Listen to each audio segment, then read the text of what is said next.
an African village, and next to me at the end of the day, my neighbor was Monsieur Gabriel. And I would go out and really sit under his mango tree, believe it or not, and just pass the time. And he said to me an Ajukru proverb that we shared, I enjoyed quite a bit. There is no good without some bad, and there is no bad without some good.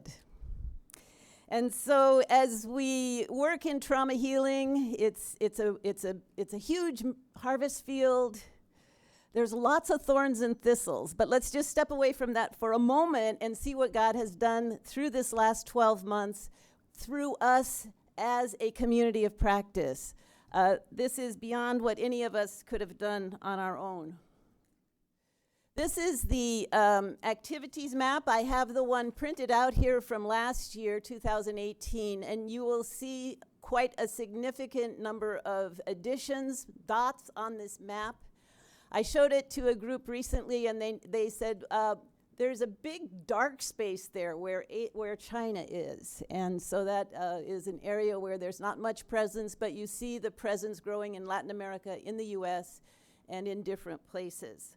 We want to praise God for that. Roy talked about having trauma healing in every nation of the world. The ABS Bible, one of the verses of Bible Society is in Habakkuk, that the knowledge of the Lord would cover the earth as the waters cover the sea. So every year we want to look, how are we doing? And you see the progress now in 109 nations. This comes from the database, so it is what is reported in the database, and we eliminate, if we haven't heard anything for 5 years, we take it off because we feel like maybe that is no longer going on. So this is what we know about. And there's some countries where trauma healing is just started this year. Last year you saw this slide, for those of you who are with us.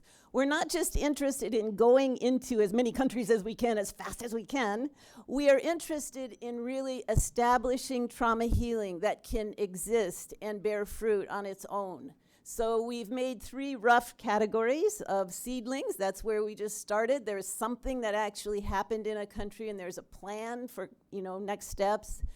Rooting, where the plant still needs some attention, some inputs to really grow strong, and then established, where it's bearing fruit and really, feeding those around it, and established and able to go forward. So as we look at this, we see that the number of established countries with established programs has gone from 13 to 21 in this year. And all of the numbers are increasing. And I would say, in looking at the data, the trajectory of going from seedling to an established program is getting much shorter. Praise God. We're learning. We're learning. We're cooperating. There's many agencies working together.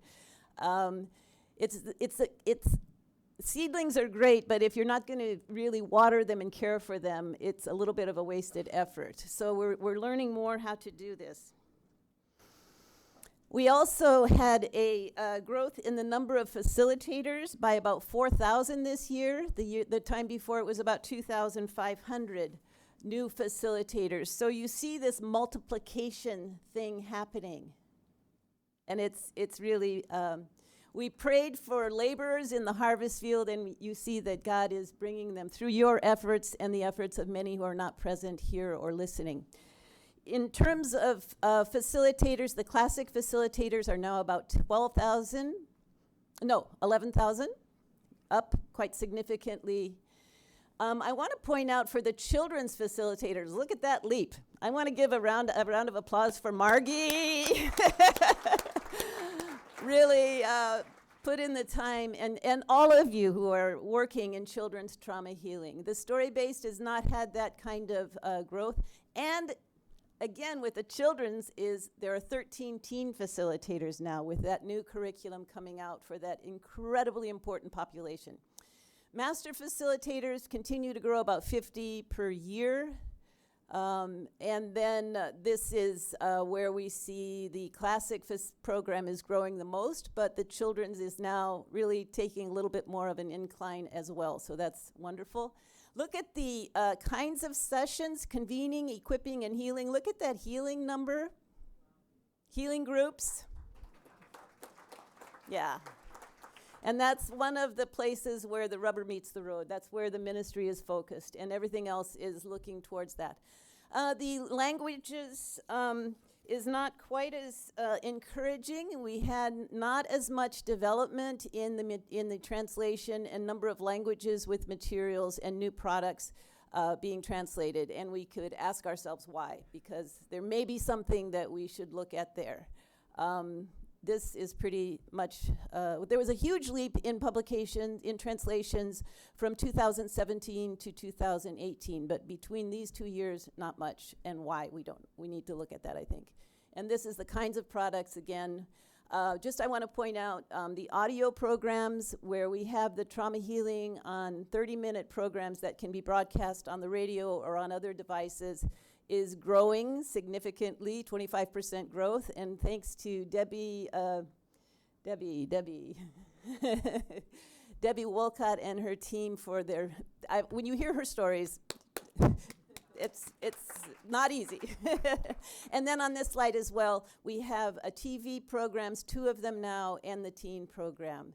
These are some of the new products that have come out this year: the teen disaster booklet, Generational Trauma for the U.S., Finding Our Comfort in God. That's the beautiful cover designed in Jordan that will be coming out. It's for our Muslim-friendly version. An abortion lesson. Strength from Weakness is our 9 new lessons. You'll hear more about that. And the Farsi TV programs have finally been aired. Praise God.